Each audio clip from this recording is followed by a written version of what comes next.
اكيد كلشي كيتسنى انطلاق الدوري المفضل ديالو باش يشجع الفرقه ديالو ويستمتع بكرة القدم. على هادشي جبت لكم موعد انطلاق المباريات والدوريات الخمس الكبرى. نبداو بالدوري الانجليزي اللي غادي يبدا يوم 15 من هذا الشهر هذا. الدوري الاسباني غادي يبدا حتى هو نهار 15 من هذا الشهر هذا، بينما الدوري الايطالي غادي يكون يوم 23 من هذا الشهر، الدوري الالماني يوم 22 كذلك من هذا الشهر، والدوري الفرنسي غادي يكون يوم 16 من هذا الشهر هذا.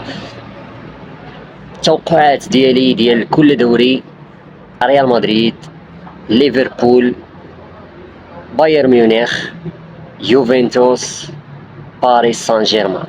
شاركنا التوقع ديالك هنا لتحت، ما تنساش الاشتراك الى عجبك الفيديو من اجل التشجيع.